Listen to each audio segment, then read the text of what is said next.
அமர்ந்து கர்த்தருடைய செய்தியை கேட்போம். Gracious Heavenly Father, we thank you for your blessed presence that's in our midst, because we have gathered in the name of your dear Son and our Lord Jesus Christ. ஆண்டவரே, நாங்கள் உம்முடைய குமாரனாகிய எங்களுடைய இரட்சகராகிய இயேசு கிறிஸ்துவின் நாமத்தினாலே இங்கே கூடி இருக்கிறதுனாலே இங்க இருக்கிற உம்முடைய பிரசன்னத்திற்காக உமக்கு நன்றி சொல்கிறோம். We pray, O God, that your Holy Spirit shall continue to minister your word to us. உம்முடைய பரிசுத்த ஆவியானவர் உம்முடைய திருவார்த்தைகளை எங்களுக்கு தொடர்ந்து கொடுக்கும்படியாய் நாங்கள் வேண்டிக் கொள்கிறோம். Our hearts are open with intense thirst and hunger. எங்களுடைய இருதயம் திறந்திருக்கிறது. எங்களுடைய இருதயம் மூக்காய் தாகத்தோடு பசியோடு இருக்கிறது. We want, Lord, to keep on feeding us with your fresh manna from above. ஆண்டவரே, பரத்திலிருந்து வருகிற மன்னாவினாலே எங்களை தொடர்ந்து போஷிக்கும்படியாய் வேண்டிக் கொள்கிறோம். May the meditation of our hearts and the words of our mouths be found acceptable in your sight. எங்களுடைய இருதயத்தின் தியானமும் எங்களுடைய வாயின் வார்த்தைகளும் உமக்கு பிரியமாய் இருப்பதாக. In Jesus' name we pray. இயேசுவின் நாமத்தில் ஜெபிக்கிறோம். ஆமென். Old paths of solitude. தனிமை எனும் பூர்வ பாதை. Why should we develop this discipline of solitude? ஏன் தனித்திருப்பதின் ஒழுங்கை ஏன் நாம் கடைபிடிக்க வேண்டும்? Number one, to develop intimacy with God. தேவனோடு கூட நெருங்கிய உறவு கொள்வதற்காக நாம் தனித்திருக்க வேண்டும். Number two, to meditate His word. இரண்டாவதாக தேவ வசன தியானத்திற்கென்று நாம் தனித்திருக்க வேண்டும். The third reason why we should resort to this discipline is to give ourselves to intercession.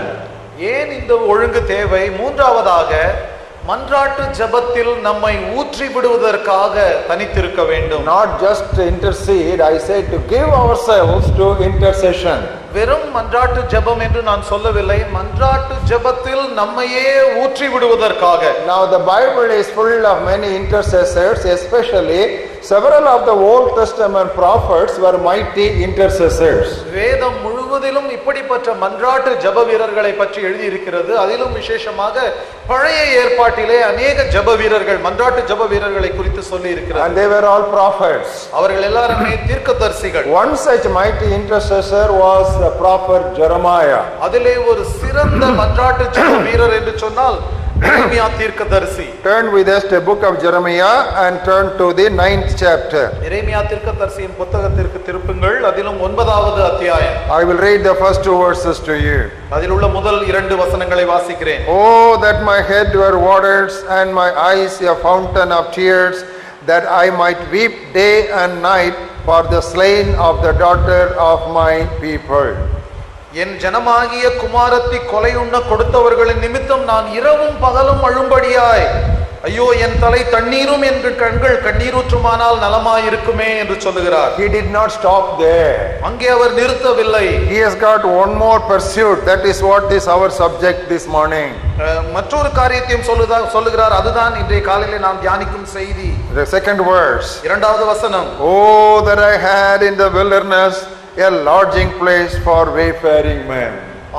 வனாந்தரத்தில் வழிப்போக்கரின் தாபரம் எனக்கு இருந்தால் நலமாயிருக்கும். You know, he not only wants to pour his heart and minds in tears like a river before the Lord, he also longs, oh, how good it will be if only I have in the wilderness a lodging place where I can quietly and in solitude pour out of my heart before the Lord for the slain daughter of Zion. என் தலை தண்ணீரும் என் கண்கள் கண்ணீரூற்றுமானால் எவ்வளவு நான் பிள்ளைகளுக்காக அழ முடியும் என்று சொல்லி அவர் நிறுத்தவில்லை. மற்றும் அவர் சொல்லுகிறார், வனாந்திரத்திலே தனியான ஒரு இடம் இருக்கும் என்று சொன்னால் நான் அங்கே போய் கொலையுண்ண கொடுத்து என்னுடைய குமாரத்திகளின் நிமித்தம் நான் இரவும் பகலும் அழுவேன் என்று சொல்லுகிறார். Maybe the first intercessor we meet in the Bible was patriarch Abraham. வேதாகமத்திலே நாம் சந்திக்கிற முதலாவது மன்றாட்டு ஜெப வீரர் தகப்பனாகிய Abraham. And you look at his experience, that also runs on similar lines. அதை நீங்கள் வாசிப்பீர்கள் என்று சொன்னால் அவருடைய அனுபவமும் இப்படித்தான் இருந்தது. Look at the 22nd verse of Genesis 18th chapter.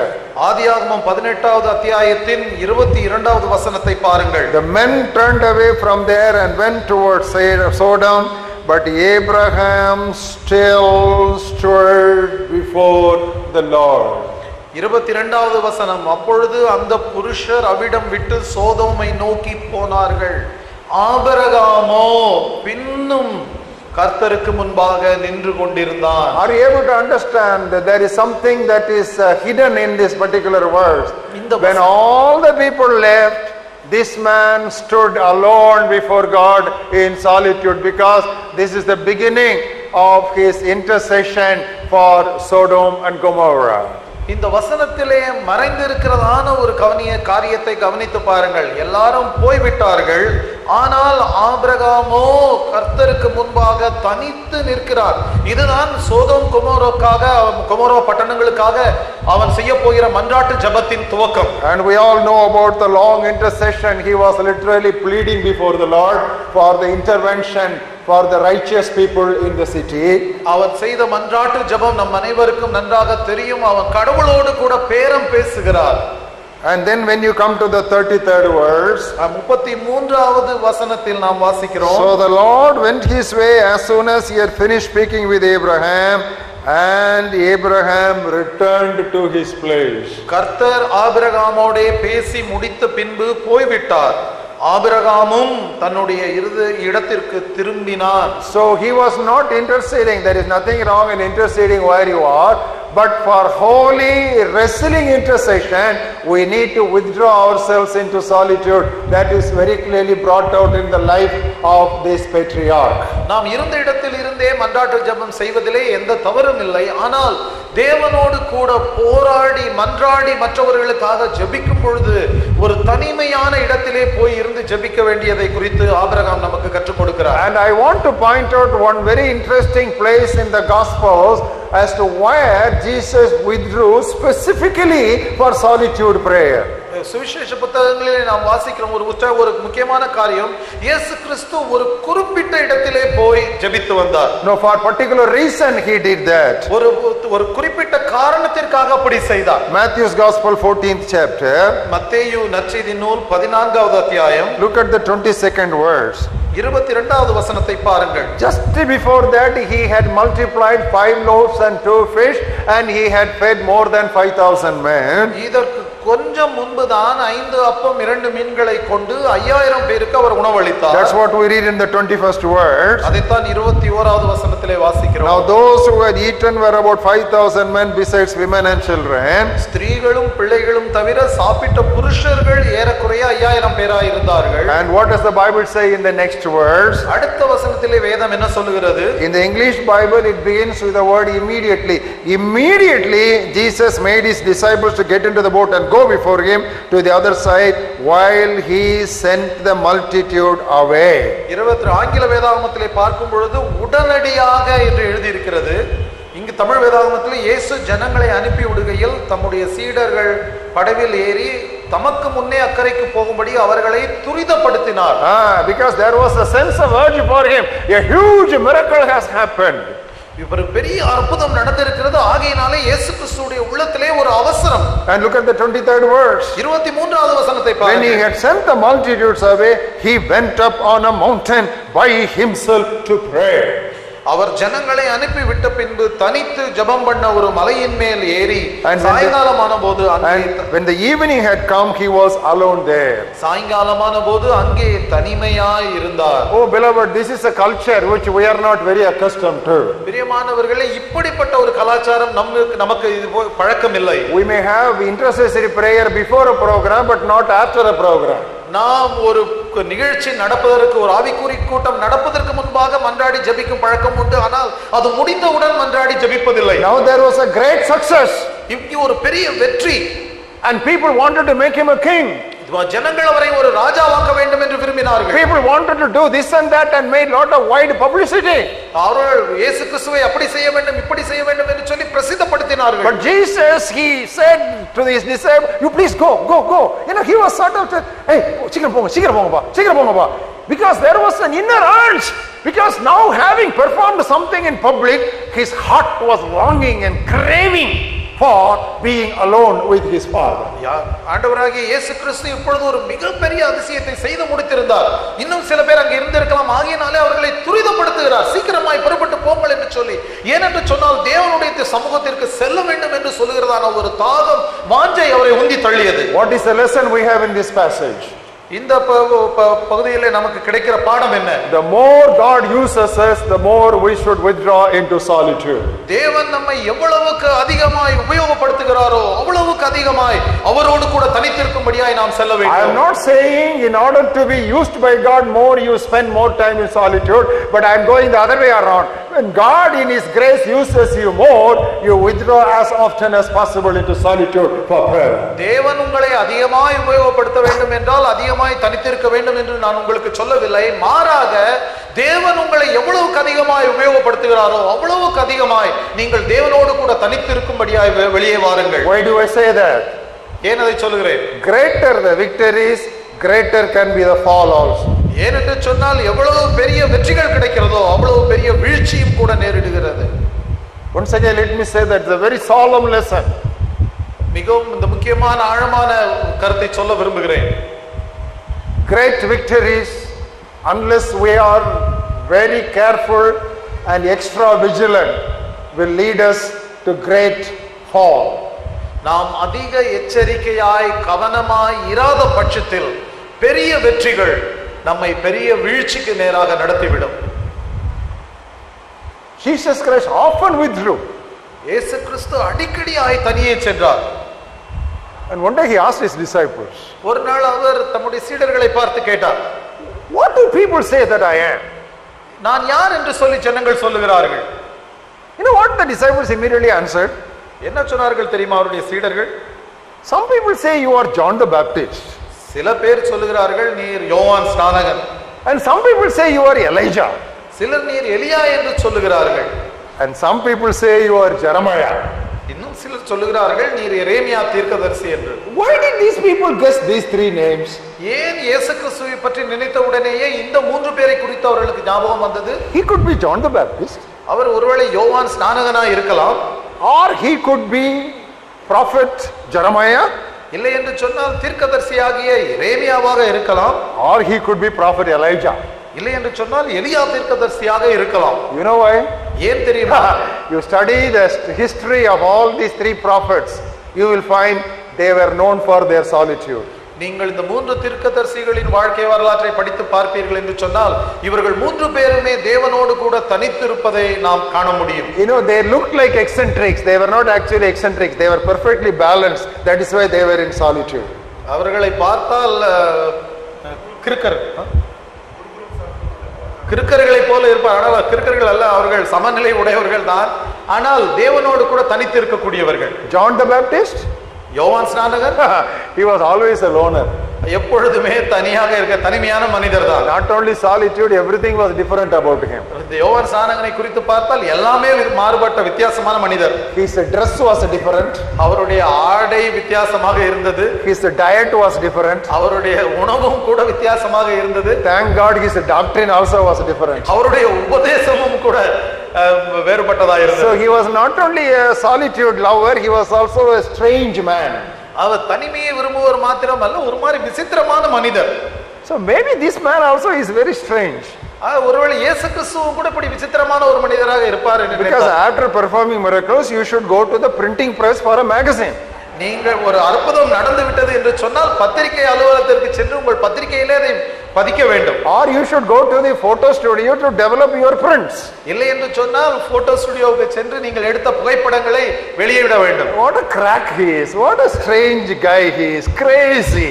This fellow, when the miracle happens, he does not run for magazine, but he runs for his father's intimacy in solitude.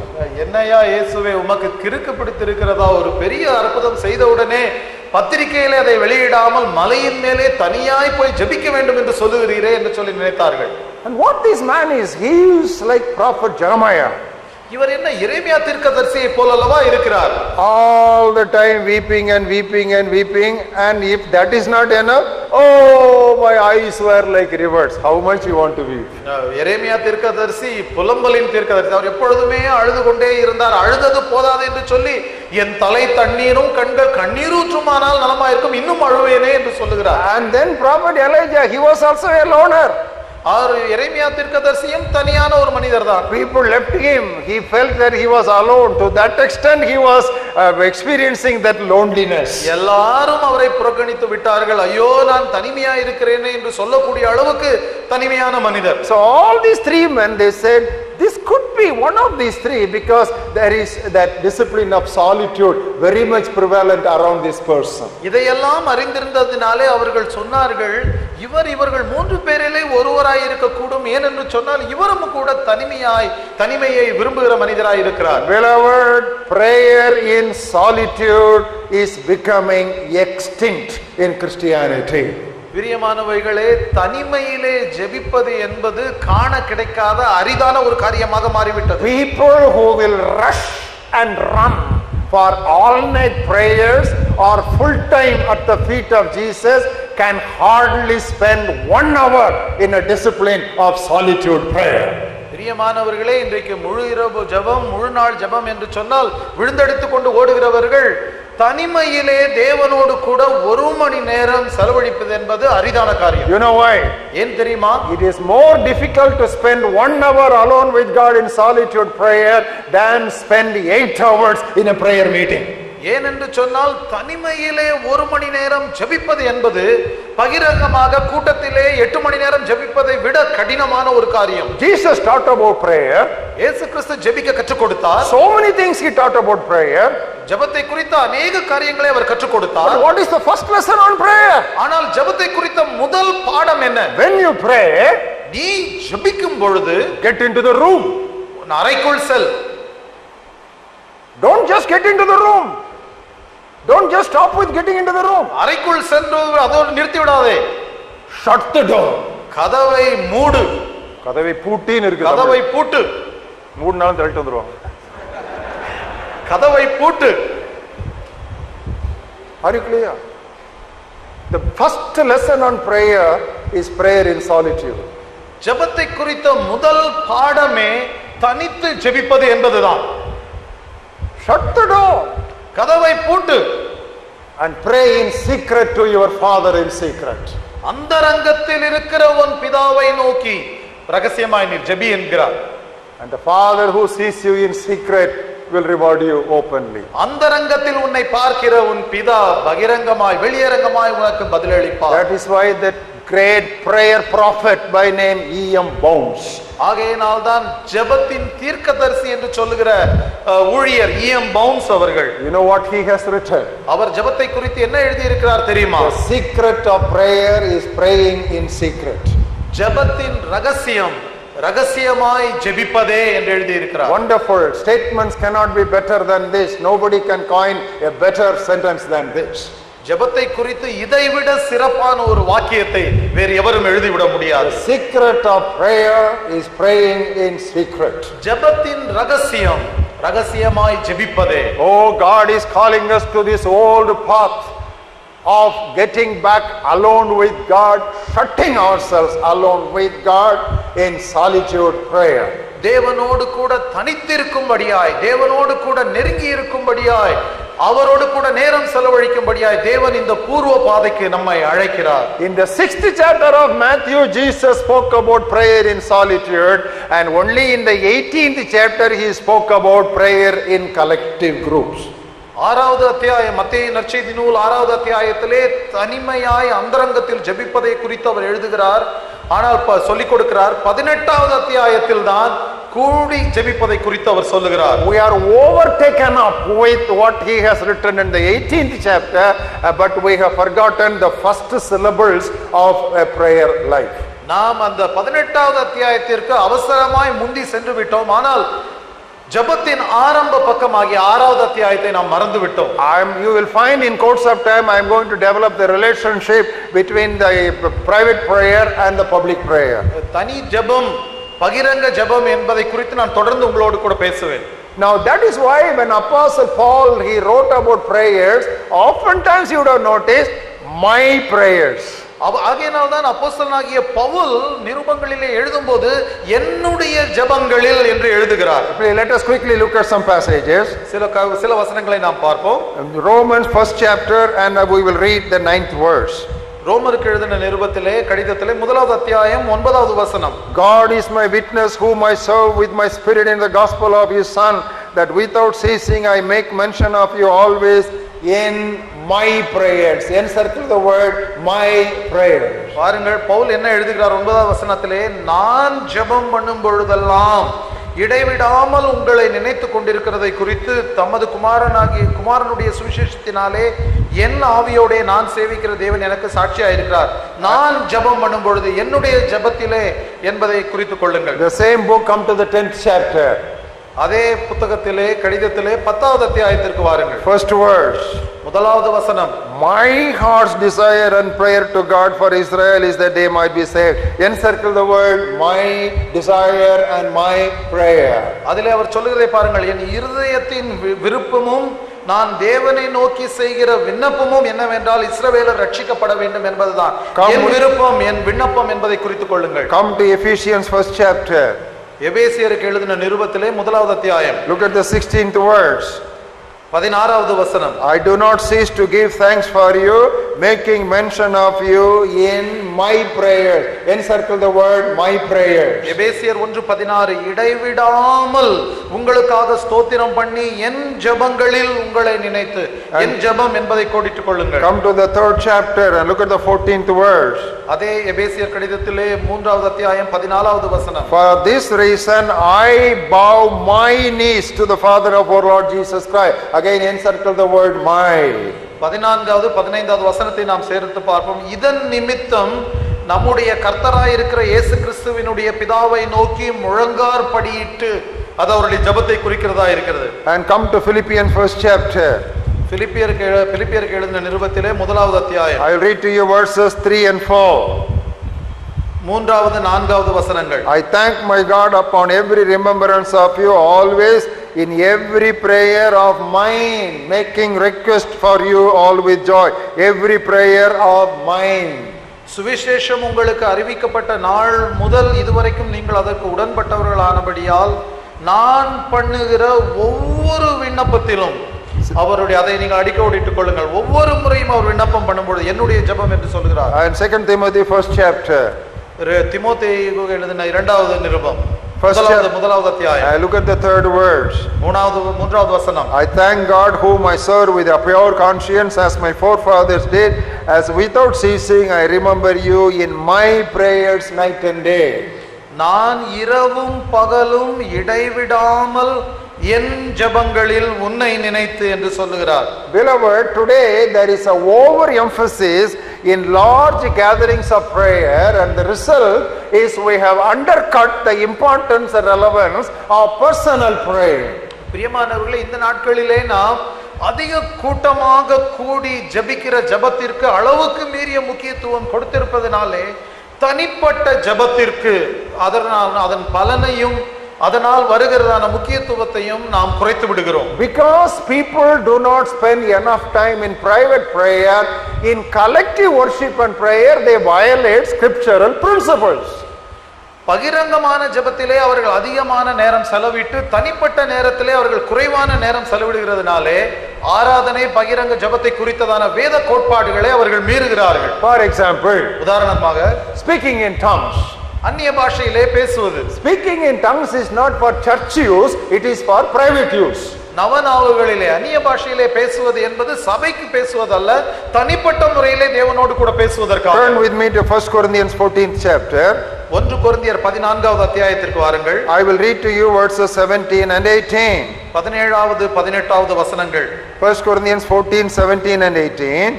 1 கொரிந்தியர் 14, 17, 18வது வசனங்கள். Indeed you give thanks well, but the other is not edified. நீ நன்றாய் ஸ்தோத்திரம் பண்ணுகிறாய், ஆனாலும் மற்றவன் பக்தி விருத்தி அடைய மாட்டானே. I thank my God I speak in tongues more than you all. உங்கள் எல்லாரிலும் நான் அதிகமாய் பாஷைகளை பேசுகிறேன், இதற்காக என் தேவனை ஸ்தோத்திரிக்கிறேன். Yet in the church I would rather speak 5 words with my understanding. அப்படி இருந்தும் நான் சபையிலே அந்நிய பாஷையில் 10,000 வார்த்தைகளை பேசுகிறதிலும் மற்றவர்களை உணர்த்தும்படி என் கருத்தோட 5 வார்த்தைகளை பேசுகிறதே எனக்கு அதிக விருப்பமாயிருக்கிறது. Let me give a clear exposition for this passage. இந்த வசனத்தை குறித்த வியாக்கியானத்தை உங்களுக்கு நான் தெளிவாக சொல்லட்டும். Apostle Paul in his private prayer spent lot of time in speaking in tongues. அப்போஸ்தலனாகிய பவுல் தன்னுடைய தனிப்பட்ட ஜெபத்திலே அந்நிய பாஷையிலே அதிக நேரம் பேசி ஜெபித்தார். Because speaking in tongues is for self edification, it is not for church edification. ஏனென்றால் பவுல் சொல்லுகிறார் அந்நிய பாஷையிலே பேசுவது சுய பக்தி விருத்திக்காக ஏதுவாய் இருக்கும், சபையினுடைய பக்தி விருத்திக்காக அல்ல. So he, as much time he wanted, he released his spirit in speaking in tongues in his private devotion. ஆகையினாலே அவருடைய தனிப்பட்ட தியான நேரத்திலே ஆவியிலே விடுதலையோடு கூட எவ்வளவு நேரம் அந்நிய பாஷையிலே பேசி ஜெபிக்க முடியுமோ அவ்வளவு ஜெபித்தார். So when he came to the church, there was no need for him to speak in tongues. ஆகையினால் தான் சபைக்கு வந்த பொழுது அவர் அந்நிய பாஷையிலே பேசி ஜெபிக்க வேண்டிய அவசியம் இல்லை. In the church he will speak words which people can understand. சபைக்கு வந்தால் ஜனங்கள் புரிந்து கொள்ளும்படியாய் கருத்தாய் சில வார்த்தைகளை But today in most of our gatherings people waste their time and our time in speaking in tongues which nobody understands. ஆனால் இன்றைக்கு என்ன நடக்கிறது? ஜனங்கள் அவர்களாலோ மற்றவர்களாலோ புரிந்து கொள்ள முடியாத அந்நிய பாஷையிலே பேசி அவர்களுடைய நேரத்தையும் மற்றவர்களுடைய நேரத்தையும் சபையின் நேரத்தையும் வீணடிக்கிறார்கள். Why is it happening? ஏன் அப்படி நடக்கிறது? They have not released their spirit enough in private, so they are spending other people's time for their own personal release. ஏன் என்று சொன்னால் அவர்கள் போதுமான அளவுக்கு ஆவியிலே விடுதலையோடு கூட தனிப்பட்ட முறையிலே அந்நிய பாஷையில் பேசி ஜெபிக்கவில்லை. ஆகையினால பகிரங்கத்திலே இப்படி செய்கிறார்கள். Beloved, whenever we forget God's principles, especially the original principles, will bring only chaos and confusion into the New Testament assembly. பிரியமானவர்களே, நாம் எப்பொழுதெல்லாம் தேவனுடைய கோட்பாடுகளை, முதன்மையான கோட்பாடுகளை நாம் மறந்து போகிறோமோ அப்பொழுதெல்லாம் புதிய ஏற்பாட்டு சபையிலே மிகுந்த குழப்பத்தை ஏற்படுத்துகிறோம். Now spend as much time as possible in your prayer closet in speaking in tongues and edify or build up yourself. ஆகையினாலே நீங்கள் தனிப்பட்ட முறையிலே ஜெபிக்கும் பொழுது எவ்வளவு அந்நிய பாஷையிலே நிறைந்து நீங்கள் ஜெபிக்க முடியுமோ அவ்வளவு ஜெபித்து உங்களுக்கு பக்தி விருத்தியை ஏற்படுத்துங்க. And in the church, suppose a time is given for all the people together raise their voice and speak in tongues to praise God, maybe you can join them, but make sure its main use for your private purpose only. ஒருவேளை சபையிலே நாம் எல்லாரும் சத்தத்தை உயர்த்து அந்நிய பாஷையிலே ஜெபிப்பதற்கு நேரம் கொடுக்கப்பட வேண்டும், கொடுக்கப்பட்டால் அப்படி நீங்கள் செய்யுங்கள். ஆனால் நீங்கள் நினைத்துக் கொள்ள வேண்டியது அந்நிய பாஷையிலே பேசுவது உங்களுடைய பக்தி விருத்திக்காக மாத்திரம்தான். So in your prayer closet you warm up, when you come to the church you fire up. Don't do warming up in the church. ஆகையினாலே உங்களுடைய தனிப்பட்ட ஜெப நேரத்திலே உங்களை நன்றாக ஆயத்தப்படுத்திக் கொள்ளுங்கள். சபையிலே வந்த உடனே அந்த காரியத்தை வெளிப்படுத்துங்கள். அதற்கு பதிலாக சபையிலே வந்து உங்களை நீங்கள் ஆயத்தப்படுத்த வேண்டும். So some of our pet ideas, some of our pet practices will be shaken up here. Doesn't matter. Anything that can be shaken must be shaken, so that that which cannot be shaken alone can remain. நான் இப்படி பேசுகிற நேரத்திலே உங்களுக்கு பிரியமான சில சிறு சிறு எண்ணங்கள் இங்கே அசைக்கப்படும். அது நல்லதுதான், கவலைப்படாதீர்கள். என்று சொன்னால் அசைக்கப்படாதவைகள் நிலைத்திருக்கும்படியாக அசைக்கப்படக்கூடியவைகள் அசைக்கப்பட்டே ஆக வேண்டும். Because that is how we can get back to the Bible and establish the old path. Otherwise there is no way. இப்படிதான் நாம் வேதத்திற்கு திரும்புகிறோம், பூர்வ பாதைகளுக்கு நேராக திரும்புகிறோம், வேறு வழியே இல்லை. Because there is a neglect in this personal prayer these days, the small group prayers are also becoming extinct. இப்படி நாம் தனிப்பட்ட முறையிலே ஜெபத்திலே நேரம் செலவழிக்காததினாலே சிறு ஜெப குழுக்களும் கூட இந்த நாட்களிலே மறைந்து வருகிறது. Those days there were many small prayer groups. அந்த நாட்களிலே சிறு சிறு குழுக்களாக கூடி ஜெபிக்கிற குழுக்கள் அநேகம் இருந்தது. Jesus gave first importance. இயேசு கிறிஸ்து முதலாவதாக தனித்து ஜெபிப்பதை முக்கியத்துவப்படுத்தினார். இரண்டாவதாக சிறு குழுக்களாக கூடி ஜெபிப்பதை குறித்து சொல்லி இருக்கிறார். Turn with us to book of Luke 9th chapter. லூக்கா நற்செய்தி நூலிலே 9வது அத்தியாயத்தை பாருங்கள். I will read to you verses 28 and 29. 9வது வசனங்கள். It came to pass about 8 days after these things, he took Peter, John and James and went up. அவர் பேதுருவையும் யோவானையும் யாக்கோபையும் கூட்டிக் கொண்டு ஜெபம் பண்ணுகிறதற்கு அவர் மலையின் மேல் இதற்காக ஏறினார். தன்னைத்தான் விளம்பரப்படுத்திக் கொள்வதற்காகவோ தான் எவ்வளவு பெரியவர் என்பதை தன்னுடைய சீடர்களுக்கு காட்டிக் கொள்வதற்காகவோ அல்ல. It was a small prayer meeting up on the mountain. அது மலையின் மீது நடந்த ஒரு சிறு ஜெப கூட்டம். As he prayed, அவர் ஜெபம் பண்ணுகையில் the appearance of his face was altered and his robe became white and glistening. அவருடைய முகரூபம் மாறிற்று, அவர் வஸ்திரம் வெண்மையாகி பிரகாசித்தது. I imagine like this. நான் இப்படியாக யோசித்து பார்க்கிறேன். Hey, come to the mountain. வாருங்கள் மலைக்கு போவோம். Something is going to happen. அங்க ஏதோ ஒன்று நடக்க You போகிறது. will see a vision. உங்களுக்கு அங்க ஒரு தரிசனம் You கிடைக்க will hear a போகிறது. voice. உங்களுக்கு ஒரு சத்தம் கேட்க You போகிறது. will meet some visitors from heaven. அங்கு பரலோகத்திலிருந்து சில பேர் வந்து சந்திக்க போகிறார்கள். He did not take them for voice or vision or visitors. He took them only for prayer. ஆண்டவர் அவர்களை அழைத்துக் கொண்டு போனது சத்தத்தை கேட்பதற்காகவோ தரிசனத்திற்காகவோ பரலோகத்திலிருந்து வருபவர்களை பார்க்கிறதற்காகவோ அல்ல, ஜெபத்திற்காக. It was for a regular praying. வழக்கமாக செய்கிறதான ஒரு ஜெபத்திற்காக. In the usual praying of a small group, unusual things happen. ஆனால் வழக்கமாக ஜெபிக்கிற அந்த ஜெப கூட்டத்திலே வழக்கத்திற்கு மாறான ஒரு அற்புதம் நடந்தது. Beloved, I want to tell you, usually only in usual things unusual things happen. பிரியமானவர்களே, நான் உங்களுக்கு ஒன்று சொல்லட்டும். வழக்கமாக நடக்கிற ஜெபங்களில் நான் வழக்கத்திற்கு மாறான அற்புதங்களை தேவன் செய்கிறார். The regular habits you do, you will see the glory of the Lord. வழக்கமாக செய்கிற ஜெபங்களை நீங்கள் செய்யுங்கள், தேவனுடைய மகிமையை காண்பீர்கள். Zacharias was an old man. சகரியா ஒரு முதிர்ந்த மனிதர். And he was a priest. அவர் ஒரு ஆசாரியர்.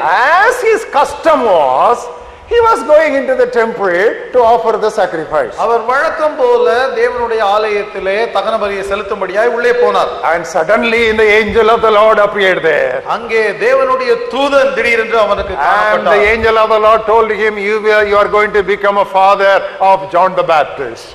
அங்கே அந்த தேவதூதன் அவரை பார்த்து சொன்னார், நீர் யோவான் ஸ்நானகனுக்கு தகப்பனாக போகிறீர். So beloved, these disciplines and habits, if we are regular, God in his sovereignty will meet with us with unusual things. Never ever forget this lesson. பிரியமானவர்களே, நாம் இந்த ஒழுங்கிலும் வழக்கத்திலும் கிரமமாய் நாம் இருக்கும் பொழுது தேவன் அதிலே பெரிய காரியங்களை, நாம் எதிர்பாராத காரியங்களை செய்கிறார். இதை நாம் மறக்கவே கூடாது. You take the entire church history, you will find whenever some unusual things just exploded or broke forth, it all would have been when people had been very regularly, consistently sticking on to their devotional habits. பிரியமானவர்களே, நீங்கள் சபை சரித்திரத்தை திரும்பி பாருங்கள். சபை சரித்திரத்திலே எப்பொழுதெல்லாம் ஒரு அசாதாரணமான நிகழ்வு நடந்ததோ, வெடித்து கிளம்பியதோ, அப்பொழுதெல்லாம் அங்கு தேவனுடைய பிள்ளைகள் தங்களுடைய வழக்கமான ஜெபத்திலும் குழு ஜெபத்திலும் ஈடுபட்டு கொண்டிருந்தார்கள். It was not only of the Lord Jesus Christ, that was the apostolic pattern also. இது இயேசு கிறிஸ்துவின் பழக்கம் மாத்திரமல்ல, அப்போஸ்தலர்களின் பழக்கமும் கூட அப்படிதான் இருந்தது. For example, turn with us to Acts of the Apostles 13th chapter. உதாரணத்திற்காக அப்போஸ்தலர் நடபடிகளிலே 13வது அத்தியாயத்தை பாருங்கள். There we meet a group of God's people, God's men. They were in their regular ministering unto the Lord in worship. அங்கே அந்தியோகியா பட்டணத்திலே தேவனுடைய பிள்ளைகள், தேவனுடைய ஊழியர்கள் வழக்கமாக செய்கிற ஆராதனை ஜெப உத்தரவுகளை தரித்திருந்தார்கள். We read in the 13th chapter first verse. அதை 13வது அத்தியாயம் 1வது வசனத்திலே வாசிக்கிறோம். In the church that was at Antioch, there were certain prophets and teachers, Barnabas, Simeon, Lucius, and then Manaen and Saul. அந்தியோகியா பட்டணத்தில் உள்ள சபையிலே பர்னபாவும், நீகர் எனப்பட்ட சிமியோனும், சிரேனே ஊரானாகிய லூகியும், கார்பங்கு தேசாதிபதியாகிய ஏரோதுடனே கூட வளர்க்கப்பட்ட மனாயினும், சவுலும் தீர்க்கதரிசிகளாயும் போதகர்களாயும் இருந்தார்கள். They were not praying for a missionary work. அவர்கள் மிஷனரி ஊழியத்திற்காக அங்கு ஜெபிக்கவில்லை. They were simply, it says in verse 2, ministering to the Lord and were fasting. அவர்கள் கர்த்தருக்கு ஆராதனை செய்து உபவாசித்துக் கொண்டிருந்தார்கள். You know, it was just a regular devotional discipline they were going through. அவர்கள் செய்து கொண்டிருந்தது என்ன? வழக்கமாக கிரமமாக செய்து கொண்டிருந்த ஒரு தியான ஒழுங்கு. Immediately the Holy Spirit interrupted. அப்பொழுது பரிசுத்த ஆவியானவர் பேசுகிறார். He said, separate to me Barnabas and Saul for the work that I have called them. சவுலையும் பர்னபாவையும் நான் அழைத்த ஊழியத்திற்காக பிரித்து விடுங்கள் என்று சொல்லுகிறார். It was not a prayer cum planning meeting. இது ஜெபமும் திட்டமிடுதல் கூடுதல் அல்ல. If it had been a prayer cum planning meeting, they would not have sent Paul and Barnabas. Paul and Barnabas are very special prophets and teachers for the local church. They have released the other three fellows only. ஒருவேளை இது ஜெபித்து திட்டமிடும் கூடுகையா இருந்திருக்கும் என்று சொன்னால் பவுலையும் சவுலையும் பர்னபாவையும் அவர்கள் அனுப்பி இருக்க மாட்டார்கள். ஏனென்று சொன்னால் இவர்கள் தீர்க்கதரிசிகள், போதகர்கள், நன்றாக செய்கிறவர்கள். மற்ற 3 பேரை அனுப்பி இருப்பார்கள். Paul and Barnabas were like 2 eyes for the church in Antioch. அந்தியோகியாவில் இருக்கிற சபைக்கு பவுலும் பர்னபாவும் 2 கண்களை போல. Only because the Holy Spirit said like that, they had no other go. They said, yes, Lord. So it was on a regular prayer meeting, the first missionary call came. Are you with me? Do you understand? நான் சொல்லுகிறது உங்களுக்கு புரிகிறதா? என்னோடு கூட இருக்கிறீர்களா? இந்த இடத்திலே பரிசுத்த ஆவியானவர் சொன்னதினாலே அவர்கள் பவுலையும் பர்னபாவையும் மிஷனரி ஊழியத்திற்கு என்று சொல்லி அவர்கள் அனுப்புகிறார்கள். Now turn with me to Acts of the Apostles 16th chapter. அப்போஸ்தலர் நடபடிகள் 16வது அத்தியாயம். Look at the 13th verse. 13வது வசனம். On the Sabbath day we went out of the city to the riverside where prayer was customarily made. ஓய்வு நாளில் நாங்கள் பட்டணத்துக்கு வெளியே போய் ஆற்றின் அருகே வழக்கமாய் ஜெபம் பண்ணுகிற இடத்தில் உட்கார்ந்து. You know, that's such a beautiful sentence. I want every one of you to have some sentence written about every one of our devotional practices. பிரியமானவர்களே, இதை நான் படிக்கும் பொழுது நம் ஒவ்வொருவரையும் குறித்து, நம்முடைய தியான வழக்கத்தை குறித்து இப்படி ஏதாவது சொல்லப்பட வேண்டும், எழுதப்பட வேண்டும் என்று விரும்புகிறேன். Who were the people who were gathering in the riverside on that day? அந்த நாளிலே அந்த ஆற்றங்கரையிலே கூடி வந்தவர்கள் யார்? One was Paul, ஒன்று Paul, the other was Luke, இரண்டாவது Luke, the other was Timothy. மூன்றாவதாக தீமோத்தேயு. Now you can find that out. You search the scriptures and find out how I say these 3 people constituted that group. எப்படி இந்த 3 பேர் தான் அந்த குழுவில் இருந்தார்கள் என்பதை நீங்கள் அதை வாசித்தீர்கள் என்றால் புரிந்து கொள்வீர்கள். Years ago in 60s and 50s, அநேக ஆண்டுகளுக்கு முன்பாக 50, 60களில் there were a small group of men who were praying in the seashore of Tuticorin. Thoothukudi பட்டணத்து கடற்கரையிலே சில வாலிபர்கள் ஒன்றாக கூடி ஜெபித்தார்கள். They were simply praying. அவர்கள் கூடி வழக்கமாக ஜெபித்து தான் கொண்டிருந்தார்கள். They were praying during the moonlight night, and they were praying even when the moon was pretty dark, and they were having that regular seashore prayer. அவர்கள் முழு நிலவு நாட்களா இருக்கட்டும், நிலவு இல்லாத அமாவாசையா இருக்கட்டும், கடற்கரையிலே கூடி வழக்கமாய் ஜெபித்துக் கொண்டிருந்தார்கள். What happened? என்ன ஆயிற்று? Friends Missionary Prayer Band was born. நண்பர்கள் சுவிசேஷ ஜெபக்குழு அதிலிருந்து தான் பிறந்தது. And there was another group of youngsters. இன்னும் ஒரு வாலிப கூட்டம். They were gathering around bushes in this place called Karaikudi. Karaikudi என்கிற இந்த இடத்திலே ஒரு புதருக்கு பக்கத்திலே கூடி வழக்கமாய் ஜெபித்துக் கொண்டிருந்தார்கள். They did not have an agenda. அவர்களுக்கு எந்த ஒரு அஜெண்டாவும் கிடையாது. They did not have a plan or a program. அவர்களுக்கு எந்த திட்டமிடுதலோ எதுவும் கிடையாது. வழக்கமாக கூடி ஜெபித்துக் கொண்டிருந்தார்கள். They were regularly, according to their spiritual discipline, they were gathering and praying. அவர்களுக்கு இருந்த ஆவிக்குரிய ஒழுங்கின்படியாய் புதருக்கு பக்கத்திலே கூடி வழக்கமாய் ஜெபித்துக் கொண்டிருந்தார்கள். What happened? என்ன நடந்தது? Blessing Youth Mission was born. ஆசீர்வாத இளைஞர் இயக்கம் பிறந்தது. God only knows how many organizations were born after Blessing Youth Mission was born in 1971 because of Blessing Youth Mission. 1971வது ஆண்டுக்கு பிறகு ஆசீர்வாத இளைஞர் இயக்கத்தின் மூலமாக இன்னும் எத்தனை இயக்கங்கள் பிறந்தது என்பது தேவன் ஒருவருக்கு மாத்திரம் தான் தெரியும். Some of the organizations which were born because of the fire caught in the camps of Blessing Youth Mission, they have grown much larger than Blessing Youth Mission in India. ஆசீர்வாத இளைஞர் இயக்கத்தின் முகாம்களிலே வந்து அவர்கள் பெற்றுக்கொண்ட அக்கினியின் மூலமாக எத்தனையோ புதிய இயக்கங்கள் பிறந்தன. அவைகள் ஆசீர்வாத இளைஞர் இயக்கத்தை விட பெரிதா இன்றைக்கு வளர்ந்திருக்கிறது. Beloved, nowadays this is becoming very, very uncommon. பிரியமானவர்களே, இந்த நாளிலே இது மிகவும் ஒரு அசாதாரணமாக வழக்கமாக பார்க்கிற காரியமாக இல்லை. Today we come together only for a program. இன்றைக்கு நாம் கூடி வருவது நிகழ்ச்சிகளுக்காக மாத்திரம்தான் கூடி வருகிறோம். For everything it is only a program. ஏதாவது ஒரு நிகழ்ச்சி ப்ரோக்ராம் இருந்தால்தான் நாம் வருவோம். Program oriented prayers do not accomplish much for the kingdom of God. நிகழ்ச்சிகளுக்கு அடுத்ததான ஜெபங்கள் எந்த தேவனுடைய மகிமைக்காக, தேவனுடைய ராஜ்யத்துக்காக எந்த காரியத்தையும் சாதிக்க முடியாது. Maybe they will make the program successful, but they will not add a new chapter in the kingdom of God. ஒருவேளை அது நிகழ்ச்சி வெற்றிகரமாக முடிக்க உதவலாம், ஆனால் தேவனுடைய ராஜ்யத்திலே புதிய அத்தியாயத்தை துவங்க அது உதவாது. We are history makers.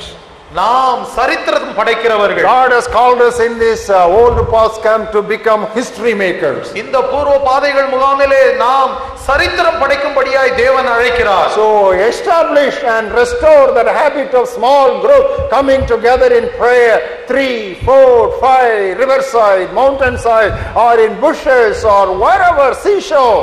You gather together day after day, not necessarily for a program. Simply keep praying. Seek the face of the Lord in solitude. You know what will happen in India and what will not happen in India. ஆகையால் சிறு குழுக்களை ஏற்படுத்துங்கள், குழுவாக கூடி ஜெபியுங்கள். மரத்துக்கு அடியிலோ, புதருக்கு பக்கத்திலோ, மலையிலோ, ஆற்றங்கரையிலோ கூடி ஜெபியுங்கள். இப்படி நாம் ஜெபித்தோம் என்று சொன்னால் ஆவிக்குரிய வாழ்க்கை எப்படி இருக்கும்? நாம் தேவனுக்காய் எவ்வளவு சாதிக்க முடியும் என்று சொல்லி யோசித்து பாருங்கள். என்னதான் நடக்கும் என்று தெரியாது, என்னதான் நடக்காது என்று நமக்கு தெரியாது. Beloved, I'm just calling you, stirring up your spirit to recover that spirit of group prayer, small group prayers. பிரியமானவர்களே, ஆகையினாலே அந்த சிறு குழுக்களாய் கூடி ஜெபிக்கிறதான அந்த ஒரு காரியத்தை மீண்டுமாய் துவங்குவோம். Only then we will experience another revival. அப்பொழுதுதான் மற்றொரு எழுப்புதலை நாம் சந்திக்க முடியும். Those days we used to have mothers prayer groups. இந்த நாட்களிலே தாய்மார் ஜெப கூட்டம் உண்டு. That's a very, very powerful powerhouse. அது ஒரு பெரிய power house. And generally old people will only go there. வயதானவர்கள் மாத்திரம் தான் அதற்கு போவார்கள். Doesn't matter. ஆனாலும் பரவாயில்லை. They will pray. அவர்கள் ஒன்று சேர்ந்து ஜெபிக்கிறார்கள். They will kneel down and pray. முழங்கால் படியிட்டு ஜெபிப்பார்கள். For hours together they will pray. மணிக்கணக்காக ஜெபிப்பார்கள். They will cover their head with their saris and they will hold on their Bibles and they will pray. வயதான தாய்மார்கள் தங்கள் தலையிலே முக்காடிட்டு வேதத்தை கையிலே பிடித்துக் கொண்டு ஜெபிப்பார்கள். They will not fall down and pray, they will stand on their knees and pray. அவர்கள் விழுவதில்லை, முழங்கால் படியிட்டு ஜெபிப்பார்கள். For hours. மணிக்கணக்காக ஜெபிப்பார்கள். In rounds they will be praying. மாறி மாறி ஒருவர் மாறி மாறி ஜெபிப்பார்கள். What happened? என்ன ஆயிற்று? Any revival that has come in history or any revival that we have witnessed in our times are all the result of such kneeling figures in solitude. சபை சரித்திரத்திலே பார்க்கிறதான எழுப்புதல், நம்முடைய நாட்களிலே பார்க்கிறதான எழுப்புதல்கள் இப்படிப்பட்ட தனிமையிலே கூடி ஜெபிக்கிற ஜெப வீரர்களால் தான் சாத்தியமாயிருக்கிறது. But here I want to make a small observation. இங்கே ஒரு சின்ன ஒரு காரியத்தை கவனிக்க விரும்புகிறேன். This group praying will be effective only if personal praying is intact. ஒருவேளை தனிப்பட்ட ஜெபங்கள் தேவனோடு தனித்திருப்பது சரியா இருந்தால்தான் குழுவாக கூடி ஜெபிப்பதும் கூட சரியாக இருக்கும். You must spend enough time in your private closet in prayer, then go there to just have the experience of fire. நாம் தனிப்பட்ட முறையிலே தனி அறையிலே நம்முடைய ஜெபத்தை நாம் ஜெபித்து அதற்கு பிறகு நாம் சென்று குழுவாக ஜெபிக்க வேண்டும். Now I was born again in Nazareth. I was born in Nazareth and born again in Nazareth also. நான் நாசரேத்திலே பிறந்தேன், நாசரேத்திலே தான் மறுபடியும் பிறந்தேன். First I was born in the flesh, then I was born in the spirit. முதலாவதாக சரீரத்திலே பிறந்தேன், இரண்டாவதாக ஆவிக்குரிய வாழ்க்கையிலே பிறந்தேன். And when I was born again, I had the privilege of associating myself in the ministry of a prayer fellowship called Nazareth Prayer Fellowship. நான் மறுபடியும் பிறந்த பொழுது அங்க நாசரேத் பிரேயர் ஃபெலோஷிப் என்கிறதான ஒரு ஐக்கியத்திலே சேருவதற்கான ஒரு பாக்கியம் எனக்கு கிடைத்தது. Every day 7 to 8 in the evening this fellowship will gather in Teri, that is a red sandy desert in Nazareth. ஒவ்வொரு நாளும் 7 மணியிலிருந்து மாலை 7 மணியிலிருந்து 8 மணி வரைக்கும் இந்த குழு தேரி காடு தேரி செம்மண் காடு என்கிற இடத்திலே கூடி ஜெபிப்பார்கள். And there was a condition if you have to join that prayer. அந்த ஜெபத்திலே நீங்கள் சேர வேண்டும் என்றால் ஒரு நிபந்தனை. Before that, at least 1 hour you should have spent alone in prayer.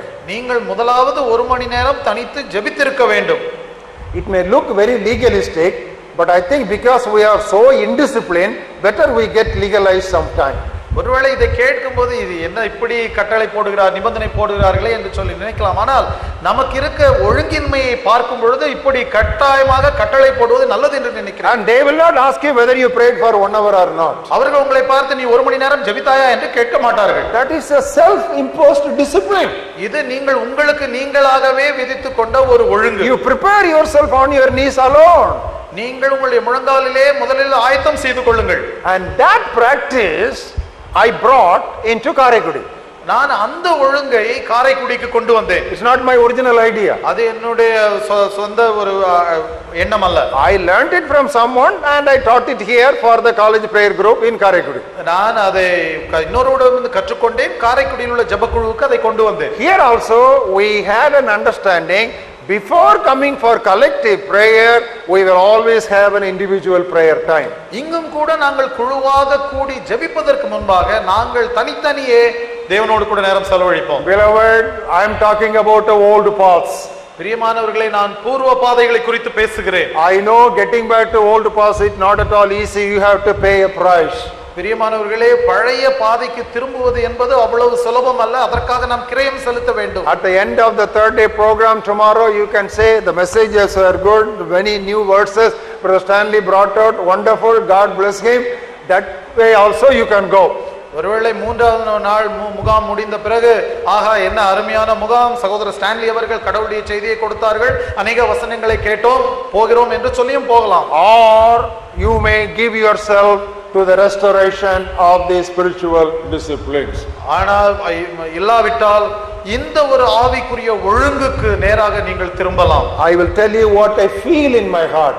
This is not what God told me, but I will tell you what I feel in my heart. நான் என்னுடைய இதயத்திலே என்ன உணர்கிறேன் என்பதை சொல்கிறேன். தேவன் பேசவில்லை, நான் என்ன உணர்கிறேன் என்பதை சொல்கிறேன். What I feel in my heart is, if we will restore these disciplines which we are learning here, the revival that we are expecting is not far away. பிரியமானவர்களே, நாம் இந்த ஆவிக்குரிய ஒழுங்குகளுக்கு நேராக திரும்புவோம் என்று சொன்னால் நாம் எதிர்பார்க்கிற எழுப்புதல் வெகு தூரத்தில் இல்லை. Now 50 years ago, a man of God wrote a book titled Why Revival Tarries. 50 ஆண்டுகளுக்கு முன்பாக ஒரு தேவனுடைய மனிதர் எழுப்புதல் தாமதிப்பது ஏன் என்கிற புத்தகத்தை எழுதினார். And he wanted to write another book. அவர் இன்னொரு புத்தகத்தை எழுத விரும்பினார். Before his death, he wanted to write another book. அவருடைய மரணத்திற்கு முன்பாக மற்றொரு புத்தகத்தை எழுத விரும்பினார். I had the privilege of meeting with him at his residence. நான் அவருடைய வீட்டிலே சந்திக்கும் ஸ்லாக்கியம் கிடைத்தது. I asked him, Brother Ravenhill, what book are you reading? Are you writing now? ரேவனில் அவர்களே, நீங்கள் என்ன புத்தகம் எழுதி கொண்டிருக்கிறீர்கள் இப்பொழுது என்று கேட்டேன். He said, I have not started, but I want to write a book. நான் இன்னும் ஆரம்பிக்கவில்லை, ஆனால் ஒரு புத்தகத்தை எழுத விரும்புகிறேன். And I asked him, what is the title of that book? அந்த புத்தகத்தின் தலைப்பு என்னவென்று கேட்டேன். He said, Why Revival Still Tarries. எழுப்புதல் இன்னும் ஏன் தாமதிக்கிறது என்று சொன்னார். எழுப்புதல் தாமதிப்பது ஏன் முதல் புத்தகம், அடுத்த புத்தகம் என்ன எழுத போகிறீர்கள் என்று கேட்ட பொழுது எழுப்புதல் இன்னும் தாமதிப்பது ஏன். And he said, in that book I will underline the word still. அந்த புத்தகத்திலே இன்னும் என்ற வார்த்தையை நான் அடிக்கோடிட விரும்புகிறேன் என்று சொன்னார். But he died before he wrote that book. ஆனால் அந்த புத்தகத்தை எழுதுவதற்கு முன்பாகவே அவர் இறந்து மரித்து போனார். But we all have a question that is bothering all of us. ஆனால் நம் எல்லாருடைய உள்ளத்திலும் வந்து கொண்டிருக்கிறதான அந்த கேள்வி இதுதான். Why revival still tarries? எழுப்புதல் இன்னும் தாமதிப்பது ஏன்? Maybe God is giving us an answer to that question. ஒருவேளை தேவன் அந்த கேள்விக்கான விடையை இங்கு கொடுத்து கொண்டிருக்கிறார். I am saying these words with a lot of prayer and burden and concern. எல்லா ஜெபத்தோடும் கரிசனையோடும் பாரத்தோடும் இந்த காரியத்தை நான் உங்களுக்கு சொல்லுகிறேன். And when we are talking about intercession, there is another exercise that needs to be done in solitude, that is fasting.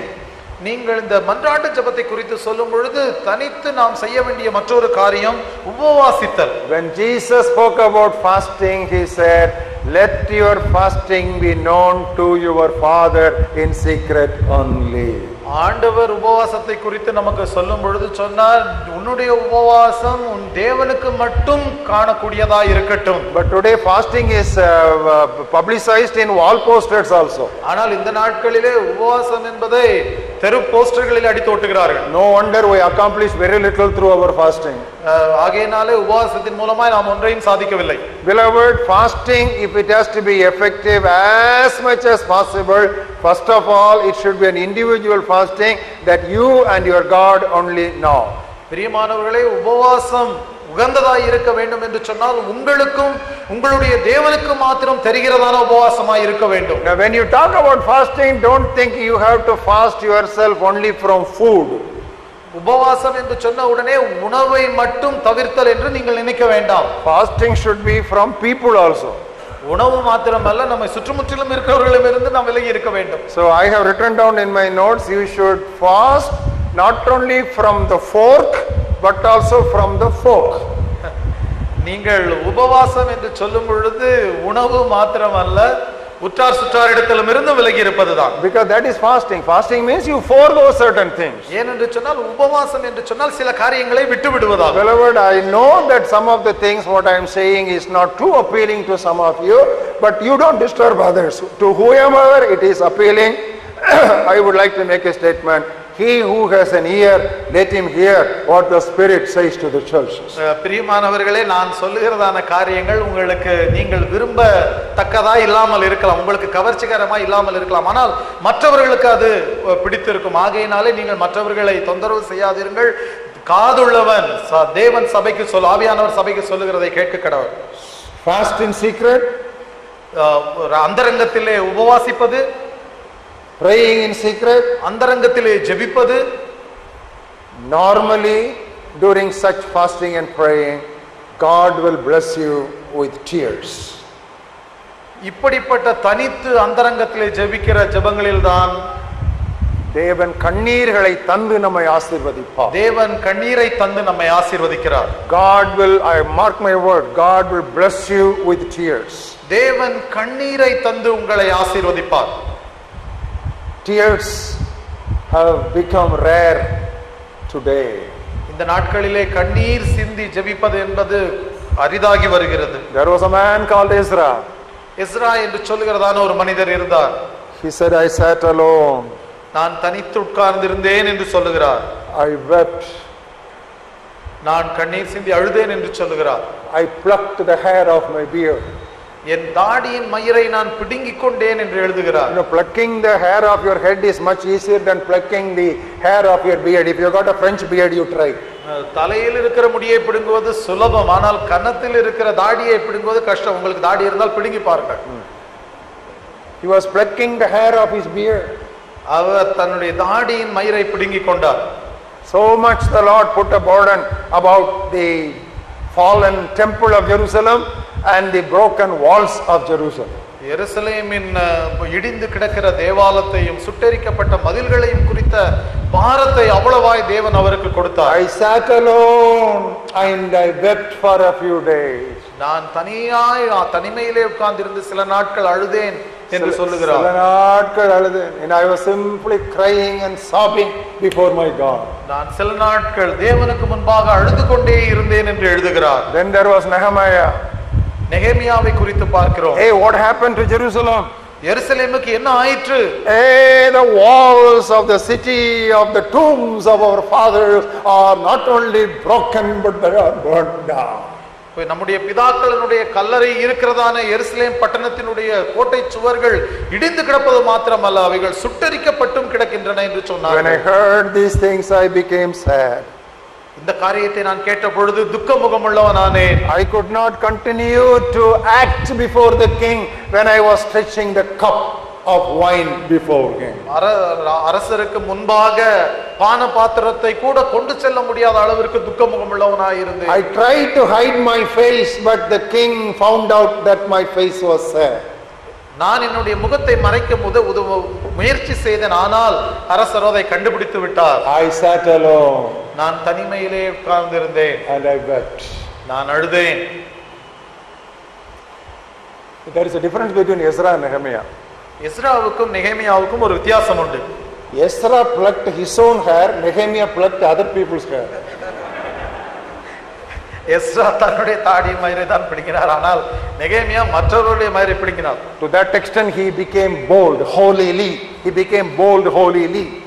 அவர் பரிசுத்த ஒரு வைராக்கியம், ஒரு பரிசுத்த வைராக்கியத்தோடு நிறைந்தவராய் அப்படி செய்தார். Such things happen only in the private closet of fasting and weeping.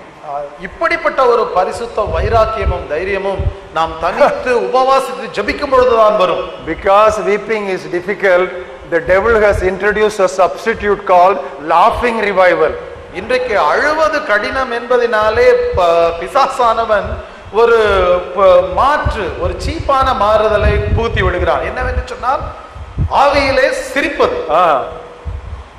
Laughing is very easy. சிரிப்பது மிகவும் சுலபம். Even without vadiveli you can sing.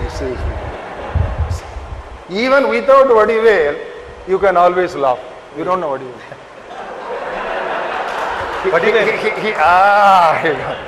Okay, Vadivel இல்லாமலே கூட சிரிக்கலாம். But weeping is not easy. ஆனால் கண்ணீர் சிந்தி அழுவது என்பது முடியாத காரியம், கடினமான காரியம். Weeping is not easy. அழுது ஜெபிப்பது என்பது மிக சாதாரணமான காரியம் அல்ல. You can act like weeping, but you cannot really weep. நீங்கள் அழுவதை போல நடிக்கலாம், ஆனால் உண்மையிலேயே அழ முடியாது. May the Lord give us a revival of weeping. தேவன் கண்ணீர் சிந்தி ஜெபிக்கும் ஒரு எழுப்புதலை நமக்கு தருவாராக. Amen. Amen. That is the need of the hour. அதுதான் இன்றைய பொழுதின் முக்கியமான. Today in meetings people cry. Today in meetings people cry. இன்றைக்கு கூட்டங்களிலே ஜனங்கள் அழுகிறார்கள். Immediately video cameras are turned towards them. யார் அழுகிறார்களோ கேமரா அவர்களை குறிவைத்து போக்கஸ் செய்கிறார்கள். But what is that sorrow? ஆனால் அவர்களுடைய துக்கம் என்ன? It is a worldly sorrow. அது உலக பிரகாரமான துக்கம். Ayyo, my daughter is not married yet. என்னுடைய மகளுக்கு திருமணம் ஆகவில்லையே. Ayyo, my husband is not understanding me yet. என்னுடைய கணவர் இன்னும் என்னை புரிந்து கொள்ளவில்லையே. And the other side the man is crying, Ayyo, my wife is not understanding me. அந்த பக்கத்திலே கணவர் அழுது கொண்டிருப்பார், ஐயோ என் மனைவி என்னை புரிந்து கொள்ளவில்லையே. Don't worry, nobody understands you. கவலைப்படாதீர்கள், யாரும் உங்களை புரிந்து கொள்ளவில்லை. Your husband is not understanding you. உங்கள் கணவர் உங்களை புரிந்து Your கொள்ளவில்லை. wife is not understanding you. உங்கள் மனைவி உங்களை புரிந்து கொள்ளவில்லையா? Your children is not understanding you. உங்கள் பிள்ளைகள் உங்களை புரிந்து கொள்ளவில்லையா? Your people, relatives are not understanding you. உங்கள் சுற்றிலும் இருக்கிறவர்கள் உங்களை புரிந்து கொள்ளவில்லையா? Don't worry, Jesus loves you. இயேசு உங்களை நேசிக்கிறார், கவலைப்படாதீர்கள். அதை கேட்ட உடனே கண்ணீர் விட்டு அழுவார்கள். That is called worldly sorrow. இது உலக பிரகாரமான துக்கம். Worldly sorrow leads you finally to death. உலக பிரகாரமான துக்கம் மரணத்தை உண்டு பண்ணுகிறது. Husband does not understand, wife does not understand, children do not understand. Finally what will happen? You will not, nobody will understand, you will be only undertaken. கணவர் புரிந்து கொள்ளவில்லை, மனைவி புரிந்து கொள்ளவில்லை, பிள்ளைகள் புரிந்து கொள்ளவில்லை என்று கவலைப்பட்டு கொண்டே இருப்பீர்கள் என்று சொன்னால் கடைசியிலே குழி தோண்டி புதைக்க வேண்டியதுதான். That is the final thing. That is what the Bible says. Worldly sorrow leads to death. உலக பிரகாரமான துக்கம் உங்களை, லௌகீக துக்கம் மரணத்திற்கு எதுவாக நடத்துகிறது. That is not important. அது முக்கியமல்ல. What is important is godly sorrow. தேவனுக்கு ஏற்ற துக்கம் என்று சொல்லுகிறது. The godly sorrow that leads to repentance, not only repentance, a reverential diligence. தேவனுக்கு ஏற்ற துக்கம் நம்மை மனம் திரும்புதலுக்கு ஏதுவாக நடத்துகிறது. அது மாத்திரமல்ல, தேவனுக்கு ஏற்ற ஒரு விழிப்பை ஏற்படுத்துகிறது. Paul was a man of tears. Pavul கண்ணீரின் மனிதராய் இருந்தார். Turn with me to Acts of the Apostles 20th chapter. அப்போஸ்தலர் நடபடிகளிலே 20வது அத்தியாயத்தை பாருங்கள். Look at the 19th verse. 19வது வசனம். This is what Paul was speaking to the Ephesian elders as a farewell address. எபேசிய சபையில் இருக்கிற மூப்பர்களுக்கு அவர் சொன்ன காரியம் இதுதான். Look at the 20th verse. No, I'm sorry, 19th verse. 19வது வசனம். Serving the Lord with all humility and with many tears. வெகு மனத்தாழ்மையோடும் மிகுந்த கண்ணீரோடும் சேவித்தேன். You know, this is how we need to serve the Lord. Our ministries must be soaked in tears of reverential diligence. பிரியமானவர்களே, நம்முடைய ஊழியமும் இப்படித்தான் இருக்க வேண்டும். மிகுந்த கண்ணீரோடு, பயபக்தியோடு கூடிய கண்ணீர், விழிப்புணர்வு. Who was watching it? யார் இதை பார்த்து கொண்டிருக்கிறார்? Timothy, the true son in faith of Paul, was watching it. விசுவாசத்திலே உண்மையான மகனாகிய தீமோத்தேயு இதை பார்த்து கொண்டிருக்கிறார். Fire begets fire. அக்கினியை பிறப்பிக்கும். A tear-filled preacher will produce tear-filled followers. கண்ணீரால் நிறைந்த ஒரு ஊழியர் கண்ணீரால் நிறைந்த ஜனங்களை ஏற்படுத்துவார்கள். A broken man will produce broken people. ஒரு உடைந்த மனிதர்களை உருவாக்குவார். A crucified man will produce crucified disciples. சிலுவையில் அறையப்பட்ட ஒரு மனிதர் சிலுவையை சுமக்கிற, சிலுவையில் அறையப்பட்ட சீடர்களை உருவாக்குவார். Paul produced to Timothy, and when Paul writes to Timothy, you know what he says? I remember your tears. Pavul தீமோத்தேயுவுக்கு எழுதின கடிதத்தில் அவர் சொல்லுகிறார், உன் கண்ணீரை ஞாபகம் பண்ணி. He was such a broken man. Pavul அவ்வளவாய் உடைந்த ஒரு மனிதராய் இருந்தார். And Timothy became such a broken man also. தீமோத்தேயுவும் கூட அப்படிப்பட்ட ஒரு மனிதராய் மாறினார். What is the trend today? இன்றைய போக்கு என்ன? Instead of solitude, we have substituted the word multitude. இன்றைக்கு தனிமை அல்ல, திரள் கூட்டம் என்கிறதை நாம் இணைத்து விட்டோம். From silence, we have moved on to shouting and at times screaming.